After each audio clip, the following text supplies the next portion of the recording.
Après avoir remarqué que son fils a disparu, la vieille dame se rend dans le champ de masse et, en le cherchant, découvre l'impossible.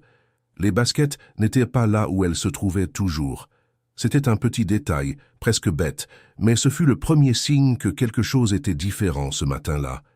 Nicolas avait une façon bien à lui de laisser ses chaussures à l'entrée de la cuisine, contre le mur, sous le porte-manteau en bois.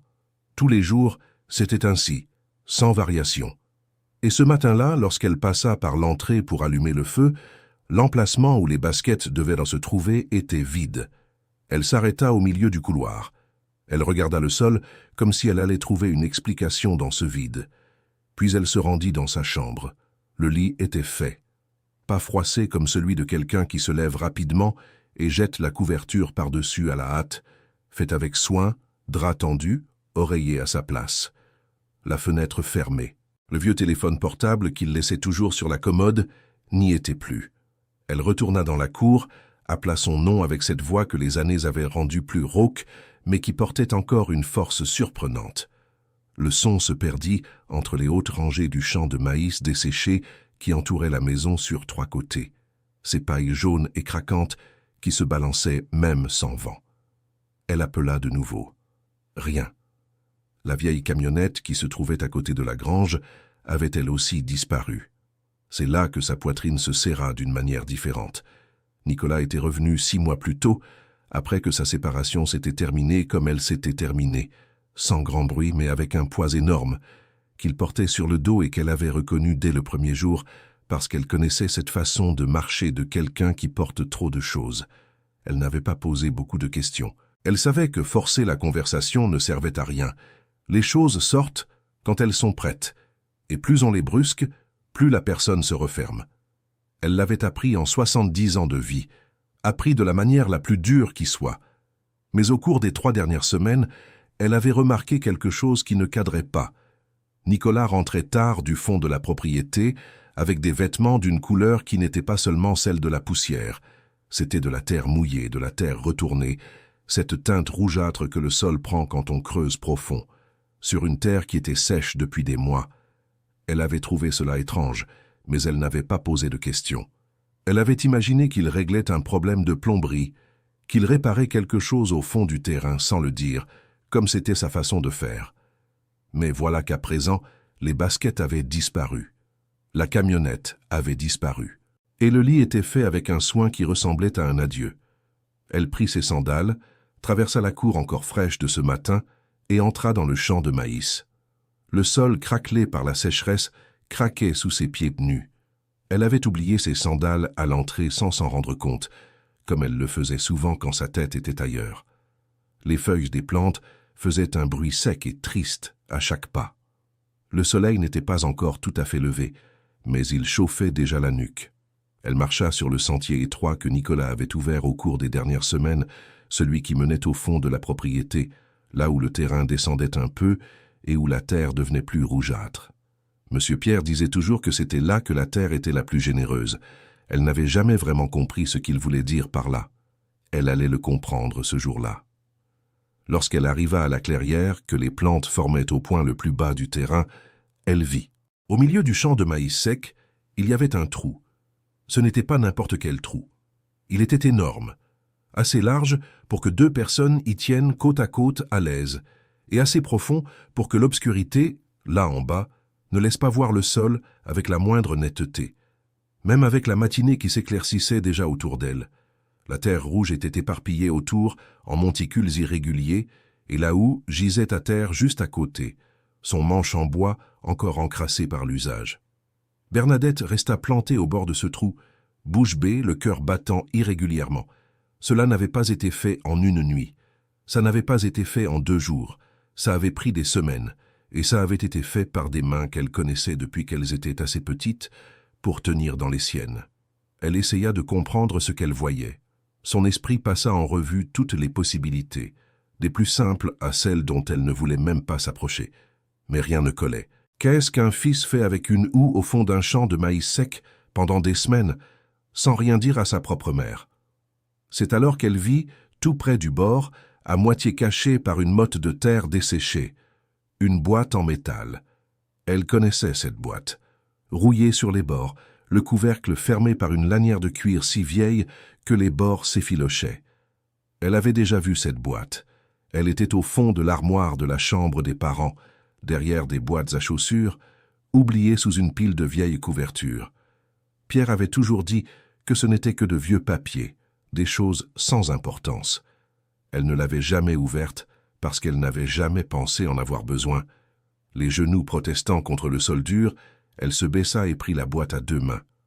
Je dois m'arrêter ici une seconde, parce que cette scène, une femme pieds nus au milieu d'un champ de maïs sec, tenant une boîte rouillée de son mari qu'elle n'avait jamais eu le courage d'ouvrir, me touche à un endroit difficile à expliquer. Il y a quelque chose là-dedans qui est plus grand que n'importe quelle histoire.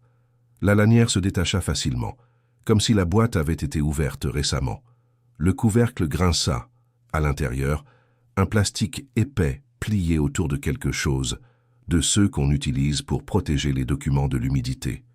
Et dans le plastique, deux enveloppes. Une jaunie, avec l'écriture petite et penchée de Pierre sur le devant. Une autre plus récente, encore blanche, avec l'écriture grande et pressée de Nicolas. Bernadette resta longtemps à regarder les deux enveloppes sans en ouvrir aucune. La voix de Pierre n'était plus de ce monde depuis presque 8 ans. Mais son écriture était là, qui attendait. Elle plia les genoux avec difficulté, s'assit au bord du trou, les pieds pendant au-dessus de la terre meuble, et ouvrit d'abord la feuille de Nicolas. « Maman, pardonne-moi de ne pas t'en avoir parlé avant. J'ai trouvé la lettre de papa il y a 3 semaines, quand je suis allé chercher le titre de propriété dans l'armoire. Je ne voulais pas t'en parler avant d'être sûr de quelque chose, parce que je ne voulais pas te donner de faux espoirs et ensuite te décevoir. J'ai lu ce qu'il avait écrit et j'ai perdu pied pendant plusieurs jours. Ensuite, j'ai fini par comprendre. Papa savait. Il savait tout ça avant de partir, et il a laissé le chemin ici, mesuré, expliqué, avec tout ce dont j'allais avoir besoin. Il fallait que je voie de mes propres yeux avant d'ouvrir la bouche. Je suis allé chercher quelqu'un de confiance qui puisse confirmer ce qu'il décrit. Je reviens aujourd'hui même, avant la tombée de la nuit. Ne t'inquiète pas pour moi. Mais si tu es arrivé ici avant mon retour, et je sais que tu es venu parce que tu sais toujours quand quelque chose ne va pas, ouvre la lettre de papa. Il est temps. Cher auditeur, si vous aimez l'histoire, n'hésitez pas à laisser un like et surtout à vous abonner à la chaîne, ça aide beaucoup ceux qui débutent. Maintenant, je continue. Bernadette lut la feuille de Nicolas 3 fois, puis elle resta à regarder le champ de maïs mort autour d'elle, ses épis flétris qui n'avaient rien donné cette année-là. Cette terre craquelée qui semblait n'avoir plus rien à offrir. Alors, elle ouvrit l'enveloppe de Pierre, l'écriture petite, penchée vers la droite, comme elle l'avait toujours connu depuis qu'il était un jeune homme de 20 et quelques années, écrivant des billets doux pour elle derrière l'épicerie de son père. Elle plissa les yeux pour mieux voir. « Marie-Thérèse, je t'appelle ainsi parce que c'est le nom que j'ai appris à aimer en premier, avant tout le reste. » Le nom de baptême de Bernadette était Marie-Thérèse. Pierre l'appelait ainsi dans les moments sérieux, dans les moments qui avaient du poids. Cela faisait des années qu'elle n'avait pas entendu ce nom dans sa voix, et le lire dans son écriture était presque la même chose. Elle sentit ses yeux piquer. « Si tu lis ces lignes, c'est que je suis déjà parti, et que quelqu'un que j'aimais a trouvé cette boîte. J'espère que c'est toi, ou Nicolas. J'ai besoin que tu saches quelque chose que je n'ai jamais eu le courage de dire de mon vivant, non pas parce que c'était mal, mais parce que je voulais d'abord régler ça tout seul, et le temps ne m'en a pas laissé la chance. » Pierre était tombé malade la dernière année de sa vie. Une chose qui était arrivée vite, plus vite qu'il ne l'avait prévu. Bernadette avait toujours pensé qu'il n'avait pas réussi à mettre en ordre certaines choses qu'il voulait laisser arranger avant de partir. Il semblait bien qu'elle avait raison. Cette terre, Marie-Thérèse, cette terre qu'on a travaillée toute notre vie, elle a de l'eau, de la vraie eau, une eau qui ne tarit pas avec la sécheresse tout en bas. Je l'ai découvert il y a plus de 20 ans, quand Gérard d'à côté a essayé de me convaincre de lui vendre le fond du terrain pour un prix qui ne valait rien. J'ai fini par comprendre pourquoi il tenait tant à ce bout précis, et j'ai découvert. J'ai fait faire un sondage sans rien dire à personne. J'ai payé avec l'argent que j'avais mis de côté sans t'en parler, pardonne-moi pour ça. L'homme qui a fait le sondage a dit qu'il y avait une nappe phréatique haute à l'endroit le plus bas de la propriété, là où le champ de maïs a toujours mieux donné. J'ai gardé le rapport chez lui et j'ai tout noté ici. Comment la trouver, à quelle profondeur, la mesure exacte du point central à partir de la clôture du fond. Bernadette s'arrêta de respirer un instant. Elle regarda le trou, ce fond sombre qui ne laissait rien voir. Nicolas avait creusé exactement là où son père le décrivait. Gérard n'a jamais arrêté d'essayer. Tu le sais mieux que moi. Parfois avec de l'argent, parfois en passant par les enfants. Une fois, il a essayé de me faire croire que j'avais une dette envers lui qui n'existait pas. J'ai tenu parce que je savais qu'un jour, si on en avait besoin, la réponse serait là. Je ne voulais pas exploiter ça par cupidité. Mais si la terre est en danger, Marie-Thérèse, si la sécheresse se resserre, si quelqu'un veut prendre ce qui est à nous, l'eau est là, elle attend. Prenez-en bien soin.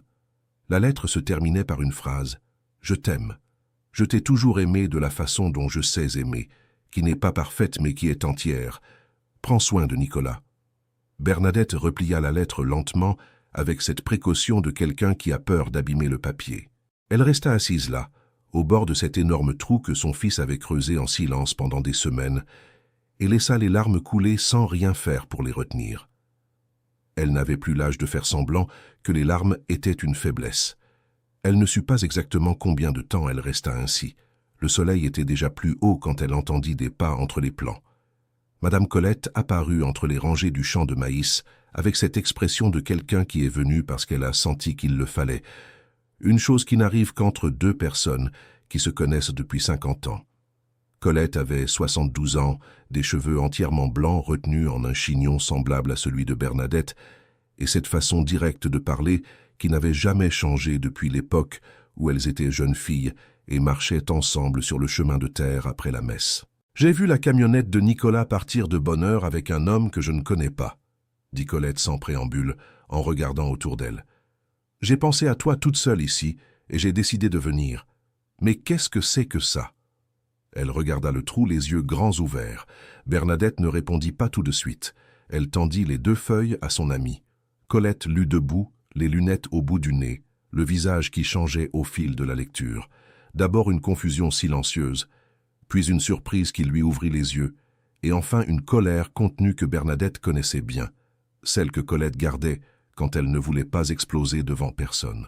« Gérard » dit-elle seulement avec ce mot-là, et le mot portait tout ce qu'il fallait. « Pierre le savait depuis 20 ans, dit Bernadette. 20 ans qu'il a gardé ça ici, sous la terre. Monsieur Pierre était plus malin qu'il ne laissait paraître. » Colette rendit les papiers. « Et Nicolas est allé chercher quelqu'un pour confirmer ce que son père avait décrit ?»« Oui. » Colette acquiesça, regarda une fois de plus l'obscurité tout au fond du trou. « Alors cette terre n'est pas morte. Elle ne l'a jamais été, dit Bernadette. C'est nous qui ne savions pas. » Elles restèrent silencieuses, un moment qui avait son propre poids, le genre de moment qui n'existe qu'entre des personnes qui ont passé beaucoup de temps ensemble et ont appris que tout n'a pas besoin de mots. Parfois, l'amitié entre 2 femmes âgées est la chose la plus solide qui soit. Je pense à cela en racontant cette partie. Il y a une force là-dedans qu'on ne voit pas vraiment quand on est plus jeune. Mais la journée était encore loin d'être finie. Elles revenaient vers la maison, la lettre rangée dans la poche du tablier de Bernadette, quand elles entendirent le bruit d'un moteur venant de la clôture. C'était la camionnette de Gérard, qui avançait lentement comme quelqu'un qui observe avant d'entrer. Il avait 61 ans. C'était un homme aux larges épaules qui portait un chapeau de paille, même sous un soleil de plomb. Et il avait cette façon d'apparaître sur la propriété des autres, comme si c'était la chose la plus naturelle du monde. Bernadette ne l'avait jamais aimé, mais elle avait appris à être polie parce que Pierre le demandait, et parce que dans une petite communauté, on apprend que le voisin d'à côté est aussi l'aide la plus proche quand on en a besoin. Mais Pierre n'était plus là pour le demander. Gérard descendit de la camionnette, avec un sourire qui n'atteignait pas ses yeux. « Bernadette, j'ai vu la camionnette de votre fils partir de bonne heure avec un jeune homme que je ne connais pas. Tout va bien par ici ?»« Tout va bien. J'ai remarqué qu'il y a eu du mouvement au fond du terrain. » Il regarda en direction du champ de maïs comme quelqu'un qui essaierait de voir au-delà des plans. « Des travaux ? Une affaire de famille. » Son sourire se durcit un peu. « Bernadette, ça fait bien 2 ans que j'essaie de vous parler de ce bout de terrain au fond. Vous savez que si un jour vous voulez vendre, je ne veux pas vendre. Je ne parle pas de tout vendre, bien sûr que non. Juste ce bout de terrain, au fond, qui ne produit plus rien depuis la sécheresse. Je pourrais vous en donner un bon prix, ça vous faciliterait la vie. » Bernadette le regarda plus longtemps que ce qui était confortable. Puis elle dit, avec un calme qu'elle-même ne s'attendait pas à avoir, « Gérard, mon mari m'a laissé cette terre pour que j'en prenne soin, et je vais prendre soin de tout ce qu'il y a dessus, de haut en bas. Il n'y a pas de bout à vendre, il n'y a pas de conversation à avoir. Si vous voulez quelque chose, parlez à Nicolas quand il reviendra. » Son expression changea d'une façon qu'elle ne lui avait jamais vue. Quelque chose de rapide, presque imperceptible, comme une nervosité contenue qui apparut et disparut en moins d'une seconde. « Très bien, » dit-il d'une voix différente. « Prévenez-moi quand Nicolas arrivera. » Il s'en alla sans vraiment dire au revoir. Colette attendit que la camionnette disparaisse sur le chemin de terre avant de parler. « Il sait quelque chose, ou il se doute de quelque chose. »« Il se doute de quelque chose, » dit Bernadette. « 20 ans à attendre, et soudain il y a de l'activité à l'endroit exact qu'il a toujours voulu. Il est assez malin pour faire le rapprochement. »« Qu'est-ce que tu vas faire s'il revient avec des papiers ?» Bernadette mit la main dans la poche de son tablier et sentit la lettre de Pierre là-dedans, pliée, solide. « Je vais utiliser ce que Pierre a laissé. » Elles allèrent à la cuisine, prirent un café, ne parlèrent pas beaucoup. Colette resta. De temps en temps, Bernadette sortait la lettre de sa poche et lisait un passage, comme si elle avait besoin de continuer à se convaincre que c'était réel. Comme si l'écriture de Pierre allait disparaître si elle restait trop longtemps sans la regarder. Nicolas arriva au milieu de l'après-midi. Il n'était pas venu seul. À l'arrière de la camionnette, il y avait un équipement long et métallique, avec des marquages sur les côtés, attachés avec des sangles. Et à côté de lui dans la cabine, un homme d'une 50aine d'années, brun avec des lunettes et une serviette noire sur les genoux. Nicolas descendit le premier. Quand il vit sa mère debout sur la véranda, la lettre de Pierre à la main, il s'arrêta en plein chemin. « Tu y es allé, » dit-il. « J'y suis allé. » Il passa la main sur son visage, respira. « J'aurais voulu arriver plus tôt. J'aurais voulu tout expliquer correctement, avec calme. »« Tu as expliqué dans ta lettre, » dit-elle. « Et ton père aussi. » Nicolas resta figé une seconde en regardant le papier qu'elle tenait. Puis il vint vers elle, et sans dire un mot de plus, il la serra dans ses bras. Ce fut une longue étreinte. Le genre d'étreinte qui n'a pas besoin de mots, qui n'a pas besoin d'explications. Bernadette ferma les yeux et resta ainsi un moment, sentant le poids de son fils contre elle, ce poids qu'elle connaissait depuis qu'il était bébé et qui, chaque fois qu'elle croyait qu'il allait disparaître pour de bon, revenait d'une manière ou d'une autre. Je sais que ça paraît trop simple. Un fils qui serre sa mère dans ses bras. Mais il y a des étreintes qui portent des années, et celle-ci portait 8 ans de manque du père, 6 mois d'une séparation qui fait mal, et 3 semaines d'un secret qui a pesé plus lourd qu'il ne l'a laissé paraître. L'homme qui était venu avec Nicolas s'appelait Vincent, technicien en ressources hydriques, qui vivait dans une ville à quelques heures de là. Nicolas était arrivé jusqu'à lui sur les recommandations d'une connaissance, après avoir lu la lettre de Pierre et passé des jours à essayer de digérer ce qu'il avait lu. Ils partirent tous les 4 ensemble jusqu'au champ de maïs, Bernadette, Nicolas, Vincent et Colette qui n'étaient pas repartis.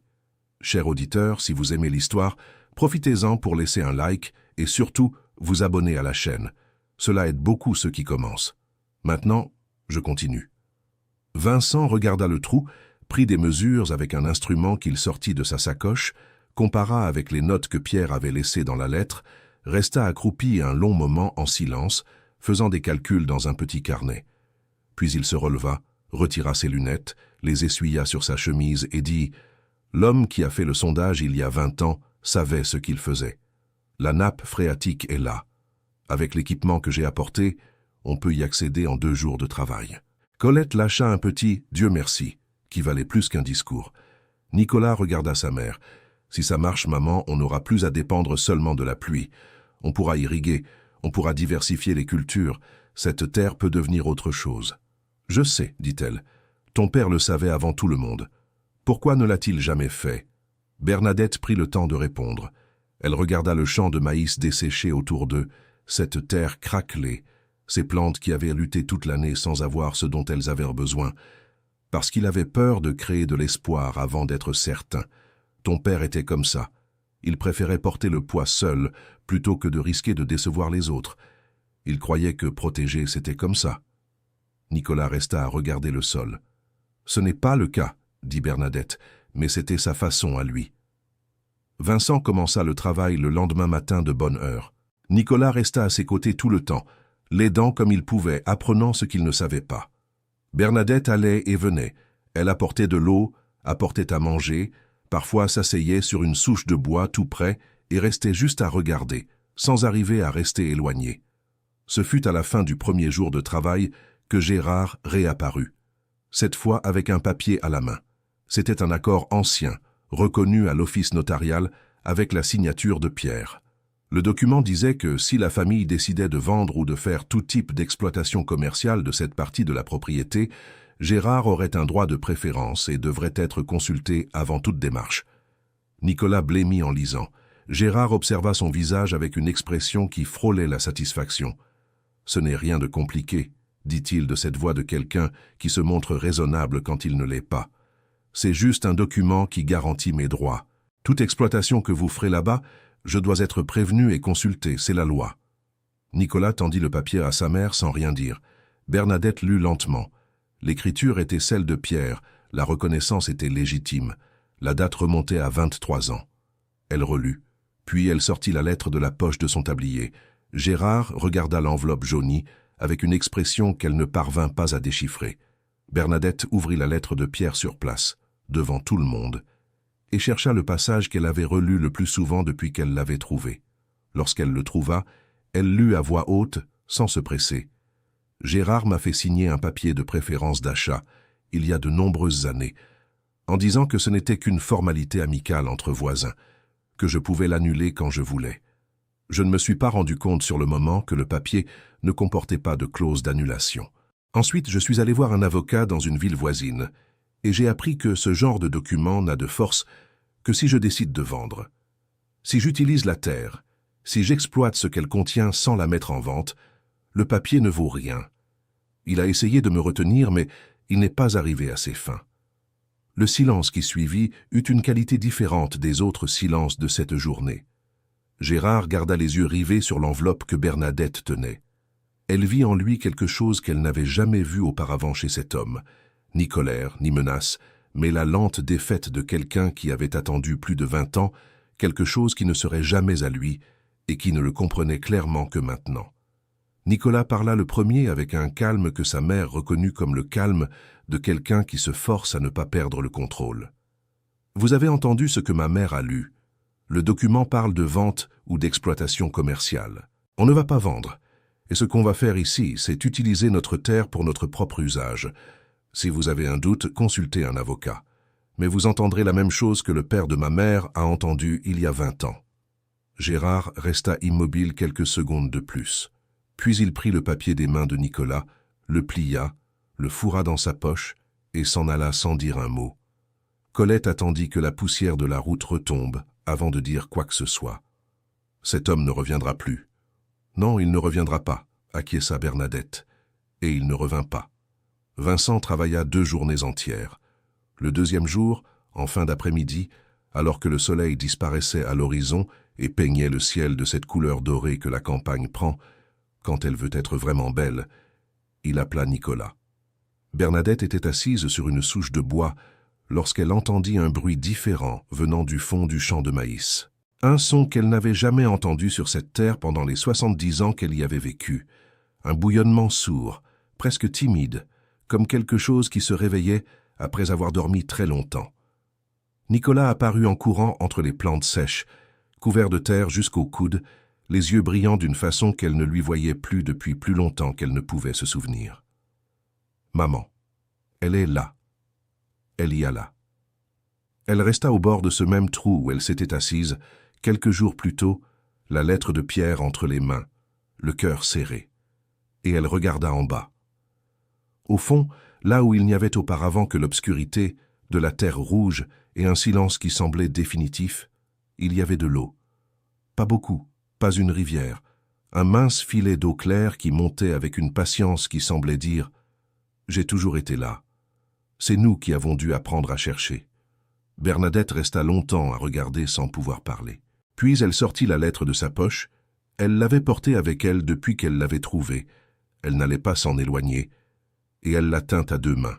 « Pierre, dit-elle doucement, pour elle-même, pour l'air, pour ce qui reste d'une personne après qu'elle s'en est allée pour toujours. Tu savais, et tu as laissé le chemin. Il y a des moments où l'on entend et où l'on sent que l'on connaît cette chose de quelque part, vous savez. Je suis resté un bon moment sur ce passage avant de pouvoir continuer. Les mois qui suivirent changèrent la propriété à tel point que Bernadette, parfois, regardait encore et devait cligner des yeux pour croire qu'elle voyait bien. Nicolas installa le système d'irrigation avec l'aide de Vincent et de deux jeunes hommes de la communauté. Le champ de maïs fut replanté, mais cette fois avec d'autres cultures en même temps. Citrouilles, haricots, pommes de terre, des choses que Bernadette avait envie de planter depuis des années, mais que la sécheresse ne laissait pas prospérer. La partie la plus basse de la propriété, celle que Gérard avait passé 20 ans à essayer de prendre, était devenue le cœur de tout. Gérard resta silencieux. Bernadette apprit par Colette qu'il essayait de vendre sa propriété, sans succès pour l'instant. Elle ne ressentit rien de particulier en entendant la nouvelle, juste une vieille fatigue qui s'en alla avec elle, comme une chose qu'on a portée si longtemps qu'on ne se souvient plus quand elle a commencé à peser. Nicolas restait. Le projet de retourner en ville, qui était resté en suspens comme une possibilité ouverte, disparut peu à peu sans que personne ait besoin d'en parler. Bernadette ne demanda rien. Elle savait que forcer ne servait à rien, et que parfois on trouve l'endroit où l'on doit être, sans se rendre compte du moment exact où l'on y est arrivé. Un samedi après-midi, ils étaient assis tous les deux sur la véranda, elle avec son café, lui avec l'eau qu'il avait commencé à boire à la place de tout le reste, quand Nicolas dit « Maman, tu as été fâchée que je ne t'ai pas prévenu avant ?» Elle réfléchit un long moment avant de répondre. « J'ai eu peur. Je me suis réveillée et je ne t'ai trouvé nulle part. Le lit fait, la vieille camionnette disparue. Je ne savais pas quoi penser. Pardonne-moi. Je t'ai déjà pardonné. » Elle regarda le champ de maïs vert qui poussait tout au fond, timide encore mais vivant. « Tu as fait comme ton père, Nicolas. »« Comment ça ? Tu as porté le poids tout seul pour ne pas m'inquiéter. Tu pensais me protéger. » Elle se tourna vers lui. « Apprends que la protection, ce n'est pas ça. La protection, c'est être ensemble. C'est parler avant, c'est partager le poids pendant qu'on le peut encore. La peur que j'ai eue ce matin-là n'aurait pas dû arriver. » Nicolas resta silencieux un moment. Il regarda ses mains, regarda le champ de maïs, puis se tourna de nouveau vers elle. « D'accord, maman. » C'était simple, mais c'était vrai. Et Bernadette l'accepta de cette façon, simple et vraie, comme la plupart des choses importantes de la vie le sont toujours. Colette vint dîner ce soir-là. Elle apporta une quiche au poulet qu'elle préparait quand elle voulait célébrer quelque chose sans avoir à expliquer quoi. Ils mangèrent à la table de la cuisine, rirent de vieilles histoires, de l'époque où elles étaient jeunes filles, et où le monde semblait avoir une hâte que la vie apprend à comprendre comme n'existant pas vraiment. Avant de dormir, Bernadette alla dans la chambre, ouvrit l'armoire et remit la boîte en métal à sa place habituelle, derrière les boîtes à chaussures. Mais avant de refermer, elle sortit la lettre de Pierre, la plia avec le même soin et la mit dans le tiroir de la table de chevet, du côté où il dormait, là où elle gardait les choses qu'elle voulait avoir près d'elle. Elle éteignit la lumière. Elle resta allongée dans le noir à écouter le bruit de la nuit dehors, le vent passant à travers les plantes, un grillon, le bruit lointain du portail qui frappait le fer, et cet autre bruit, nouveau, qu'elle apprenait encore à reconnaître après 70 ans sur cette terre, l'eau, en bas, quelque part sous les pieds de la maison, sous le champ de maïs, sous tout ce que Pierre lui avait laissé à garder sans qu'elle sache l'ampleur de ce qu'elle gardait. Calme, profonde, attendant, comme il avait toujours attendu. Fin de l'histoire. Cette histoire m'a touché pour une raison à laquelle je repense encore. Parfois, le plus grand cadeau que quelqu'un nous laisse, ce n'est pas un héritage qu'on peut voir ou toucher. C'est une lettre arrivée au bon moment, gardée avec soin par des mains qui sont déjà parties. Bernadette aurait pu passer toute sa vie au-dessus de cette eau sans savoir qu'elle était là. Pensez-y.